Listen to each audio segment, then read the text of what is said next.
Welcome to Never Again Is Now, a podcast about anti-Semitism.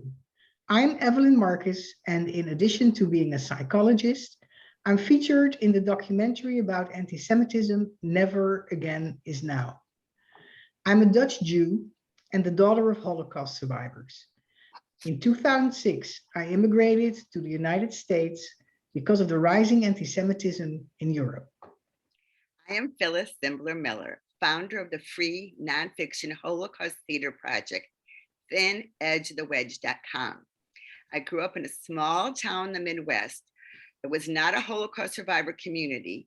It was a community of Jews whose parents and grandparents had come from Russia and Poland at the turn of the last century. Yet, in 1970, my U.S. Army officer husband and I were stationed with the U.S. Army in Munich, Germany, only 25 years after the end of World War II, and this changed our lives forever.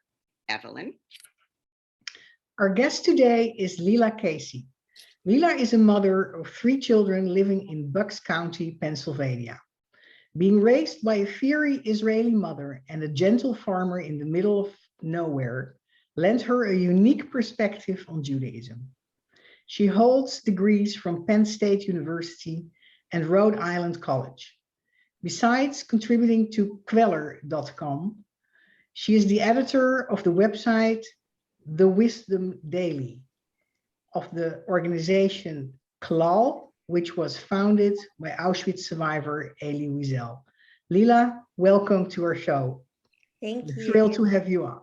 Thanks so much. So I get to ask the first question. Before we talk about current anti-Semitic events, let's talk about your family history on your mother's side, which is different than many Jews, as your grandparents experienced the Holocaust in North Africa. Can you tell us about this family history? Sure. So my mom is Israeli. She considers herself Israeli, and I actually thought she was born in Israel until very recently when we started, I've been working on a memoir of our family, and she started to tell me more of the details. My grandmother, my mom's mom, was born in Alexandria, and her family is Egyptian as far back as we know. My Saba, my mom's dad, was born in Libya. But his parents came from Malta, and I believe it was the Spanish Inquisition that they fled the Spanish Inquisition at some point. But he grew up in Libya. So when my grandparents got married, the story of their meeting is really sweet. But he was a businessman in Libya. He came to Egypt, and he met this beautiful Egyptian girl, and they got married. And she came to Libya, where they raised their family together. So while they were living in Libya, my grandfather was a very, very successful businessman. He owned a lot of property and a lot of businesses. And then, the World War II happened. And so his wealth was taken. And one of my aunts was put into the camps because my grandmother, this is the part of the story that I'm still trying to understand. Because my grandmother was born in Alexandria, she had a French citizenship. And so because she was married to my grandfather, if you were a French Jew at the time, they did not put you in the camps. But one of my aunts was married to a Jewish man who was an Italian citizen. So she had to go to the camp. Can you explain who was putting who in camps? In other words, so because Libya was Italian occupied, they had concentration camps similar to what was in Germany. Not quite as severe. They weren't. This is before World War II started, just to clarify. Right. So one of my aunts was put into the camp along with her husband because he had an Italian passport and they were married. So she was put into the concentration camp. Her sister, my other aunt, my grandmother, actually, she had a suitor that was Italian, and my grandmother said, marry him quickly so you can be with your sister in the camp. So she's not alone. So she got married. So 2 of my aunts are now in this concentration camp together. And is it only Jews or Italian citizens? Only Jews who were Italian citizens. Okay.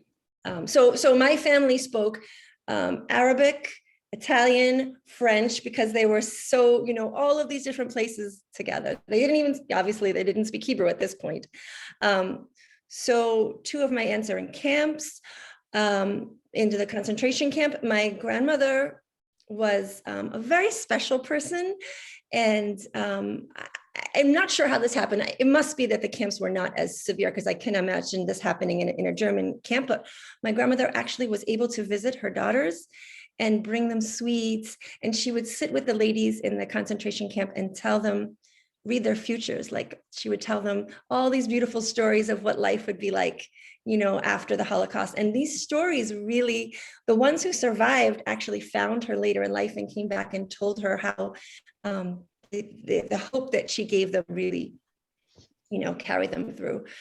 So anyway, thankfully, although while they were in the camps, I had one of my infant cousins died from a disease. I think it was typhus at the time. Another one of my aunts, they injected her stomach with poison. I mean, this was pretty common, that they would, force miscarriages or kill infants. But the adults survived. My aunts and their husbands survived. The Jews were freed at the end of the war, and they were expelled from Libya. So my grandparents and my aunts and their husbands fled. They weren't allowed to bring anything except for the jewelry that they were wearing and food. So another interesting family story is they took, so to have something to begin their life in Israel, they took the money that they had and they put it in sausages and really bad smelling cheese, because that was food, right? And you were allowed to bring food. So my grandfather thought he was really clever to do this. But my grandmother, when she realized what she was doing, she said, no, if they find out, they're going to shoot you. You can't. So he made a deal with this other man, that the other man was going to carry their sausages and cheese. And then when they got to Tunisia, which was the next place they went, they would, they would split it. But of course, the man took off with all their money. So my family ends up in Tunisia. My mom is still not born at this point. While they're in Tunisia, shortly after, my grandmother is having some weird stomach issues. At this point, my grandmother is almost 50. She goes to the doctor and she's postmenopausal. The doctor tells her, I think you have stomach cancer. And she says, no, I'm pregnant. And he says, it's impossible. You're postmenopause. You're not pregnant. She says, no, I know I'm pregnant. So of course she was pregnant. My mom was born, 9 months later. And after she was born, my grandmother got very ill and she was not able to breastfeed my mom, and there was no formula or anything at the time. So my aunts took my mom door to door to all of the breastfeeding women, to Jewish homes and Christian homes and Muslim homes, so that all these women breastfed my mom, which I just find so beautiful. That is a beautiful right? So they spent a year or so in Tunisia and then came to Israel. That is really, I thank you so much for sharing, because a lot of our audience are Ashkenazi Jews around the world, and they really don't think of Jews and they don't think of the Holocaust in North America. So, but now we have to get to the current situation. So Evelyn, sure. Go ahead. Yes, Lela, let's talk about your school board experience this November in rural Pennsylvania, when a member of the audience took the microphone and began a long anti-Semitic tirade, you say? Yes. Tirade, yep. Blaming Jews for all the world's troubles. What happened there? Could you tell us? Sure. So I had actually spent that day doing this research I've been telling you about my family in the Holocaust. So I came to the school board meeting with this already heavy in my heart, and knowing, what happens when anti-Semitism is left unchecked. So I'm at the meeting, and I've been to many school board meetings this past year. And unfortunately, this is not the first time there's been anti-Semitism, but it's been more indirect, like a lot of Holocaust comparisons, where people will say wearing masks is, how the Holocaust began, things like that. So just this casual referencing of the Holocaust. But this time, well, first of all, before I spoke, someone spoke up and said something. One of the comments was really a very hateful comment towards transgender kids. And instead of just sitting quietly, a friend of mine got up and was really emotional and said, this is hate speech, and she left. And this was the first time I'd ever seen anyone who was on kind of our pro-diversity side speak out like that. And it really shook me. It impacted me, because I never even thought of that as an option. So a few speakers later, this man stands up and he started with a fake quote by Menachem Begin, the former prime minister of Israel, and it was really horrible, and saying that Jews are the superior race. And it was, not something he actually said, but to the audience who didn't know any better, it sounded really awful. And then he was saying that Jews are part of organized crime in America and need to be prosecuted. And Jews and Zionism are behind all of the evils in the world. And I just had this really visceral response. Like I couldn't sit still. I got up and I started to yell, you need to make him stop. You need to make him stop. I think I said something like, if you were saying things about Christians like this, would you allow him to keep speaking? So it's all kind of a blur because I was really upset. I was actually in tears. But when I listened to the recording, you really don't even hear me, barely. What you hear are the school board members saying, take her out, you need to remove her, be respectful of this gentleman, give him his time. So that to me was the most jarring. And then people applauded after he spoke. And I actually believe that there were Jews that were applauding as well. So that was really jarring. Yes. So you were the one who had to be removed according to the school board, and Right. not the person who was speaking up hatefully about Jews, right? Exactly. Bizarre. Yes. If you had been prepared for this tirade, what might you have done differently? To be honest, if I were prepared, I probably would have sat politely like I usually do, because I tend to approach things intellectually and logically and not make a scene. It's not like me to do it. And so in a way, I'm glad that I wasn't prepared, because my instinct just took over, and I responded in a way that was very visceral and emotional, which I don't think is good all of the time. But in this particular case, it's actually been a really good thing, because it's mobilized the local Jewish community who really didn't know what was going on. And I think the fact that I drew so much attention to it, although it wasn't a strategic move on my part, it really has mobilized our local community and made them aware. And I believe at our next meeting, we're going to have a lot more people who show up. They've had talks at the synagogue. People are really ready to speak out against this. That's great. So here we see that you took a spontaneous action, and it may not have been perfect, but it had a positive effect. You mobilized other people to come to the next school board to prevent this, or to stand up against this if it would happen again. Yes. Right? Yes. And that's great. Doing something, as long as you're not putting yourself in harm, doing something is most of the time better than doing nothing, right? Yeah, I think so. Yeah, fantastic.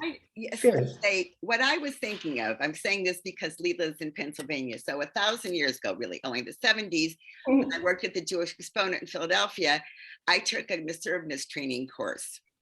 Right. And we practice over and over again. So one of the things that I, in the future, would like us as individuals to be prepared is, I'm not saying what you did was wrong. You understand? I'm just saying, right. Would there have been a way of standing up and saying, excuse me, madam or Mr. Chairman? And I think that this is not appropriate. In other words, if we are prepared, can we better stop these things?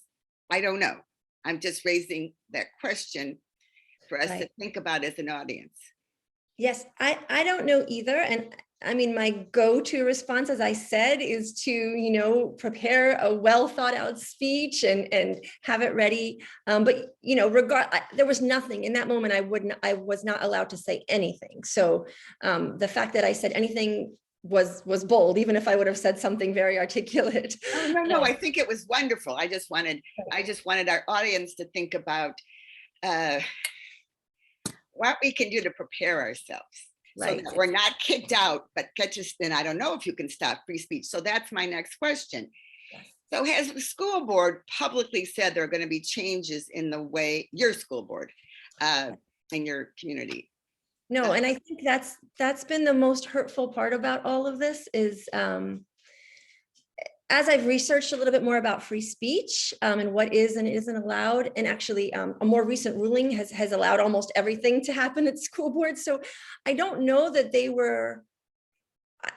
had any other choice but to allow this man to speak, but they also had the floor, and they also had the ability to swiftly condemn what he was saying, or to afterwards come out and give a response. And what I know is there are 9 members of the school board, and 4 of them came out with a united speech condemning the anti-Semitism and condemning the hate, and the other 5 would not sign on to that speech, and that they're just refusing to. So what does that say? I mean, that they can't even say that we're against this speech. Like, it's one thing not to stop it in the moment, but to not follow up, to just say that this is all there is to it. And that is the most hurtful part of this to me, because I don't know what their boundaries are, what they have to allow. I know free speech has a big range. Right. But at least we can expect people like in a school board to speak up against the speaker, right? Maybe not stop him, but say something against it. Right. And especially given time afterwards, even if in the moment they were caught off guard, but it's been 2 weeks now, more than 2 weeks, and they've still, I mean, they actively said they will not, so it's frightening. Do you know why? Do you know what their argument is not to? They said, from what I've heard, I don't think they've actually officially come out and said anything, but what I've heard is that they believe that free speech at all costs, essentially, and that it is not their job to condemn any speakers, because speakers can say all kinds of things they don't agree with, and they're just giving them the platform. They don't, approve of or condemn anything that people are saying. So it's a little weak to me, but.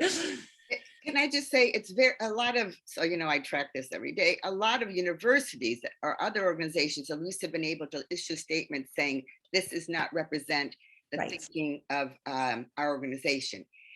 So I'm surprised, except that I have been in Bucks County. So I'm surprised that they weren't even willing to do that. That's what's upsetting the most to me. Yes, same. It's also very upsetting to me. And actually we have, as I said, that the Jewish community has become very mobilized since this happened. And, there are a couple hundred people who are hoping to show up at this next meeting. However, the actual school board facilities where they hold the meetings are very small. You can't really, I don't know what the number of people is, but only a small amount of people can come in. And we live in a, middle class, upper middle class neighborhood. There are plenty of auditoriums, plenty of other places we can hold this their argument is free speech, but if they really want to allow free speech, they should be, as many people have requested, is to switch the venue to a larger auditorium to really give us all this free speech, right? Can I ask one more question before it's Evelyn's turn? Yes. You won't be mad at me. Are any of those 9 members Jewish? I'm just curious. That's a good question. Yes. One of the members is definitely Jewish. She's definitely Jewish. And another one of them. And which did she sign or not sign? She said she was against it. She said she was against the anti-Semitism. She was on the good side. The board president, however, I don't know that she's practicing Jewish, but she's told people before that she is of Jewish heritage. I don't know if she has one parent, but she was the one that was trying to have me removed, and she has not issued a statement against it. So, although I will say that I just got an email from her yesterday saying that she wants me to call her because she really wants to speak of this incident. So I can let you know what happens from that. Right. Lela, do you think if that renter would have ranted about another ethnic minority in the United States, would the reaction of the school board members have been the same? That's a good question. And I don't really know. I mean, I have seen people say some hugely offensive and insensitive comments about gay people, about trans kids, about Black people. And there may have been some, grumbling in the crowd, but they've pretty much allowed anything goes pretty much. Isn't Bucks County very white? Can I just ask that question? Yeah, sure. Yes, it is definitely predominantly white, which is, it's problematic, to be honest. We don't have enough diversity. There's a Jewish community here, but it's a small Jewish community. What's really weird? You have that museum in Bucks County. That's a James Missioner Museum. And I was there years ago, and he was married to an Asian woman, and his whole thing about South Pacific was to encourage diversity and acceptance. So it's ironic that this is a community that is not very Unfortunately, yes. I grew up in an area in Northeast Pennsylvania, very rural, that was very anti-Semitic. I mean, every day people were telling me I killed Jesus and throwing money at me. And so this is what my childhood was like. And I thought as a Jewish person, I was just some other thing. Like I wasn't the norm. So we actually moved to Bucks County, not from there. We were in Rhode Island, but we came back to Bucks County thinking it was going to be more progressive. And it's a little more progressive, but unfortunately, we still have a way to go. Evelyn? What can other school boards learn from this supposed right to spew hatred? I think what they can learn is that their words matter too. So even if they do have to allow these speakers, they can follow up. Their words are impactful and important. And if someone speaks and says something hateful, even if they can't stop them, if they would follow up with something to condemn it, it speaks worlds to us, to the community. We feel like they care about us. At this point, nobody, we don't feel cared about by the board. Another thing that happens in a lot of school boards, it doesn't happen in our school board, and I wish that it would, is that they divide up the public speaking time so that in the beginning of the meeting, you can only talk about relevant things, and the school board is allowed to keep you on task. So if, curriculum, whatever, everyone who speaks can only speak about those things. And if you start to talk about something else, one of the, hateful speech or anything unrelated, they can say, save it to the end of the meeting, which doesn't stop the speaking from happening, but at least we can all leave, we can be there for the actual getting the work done of the board meeting. If people want to stay later and say, horrible things, they don't have a big audience anymore. So those are two things I think that can really make a difference. Right. Would it make sense maybe to write a letter as a group to the school boards and say, this is our recommendation based on the experience we had?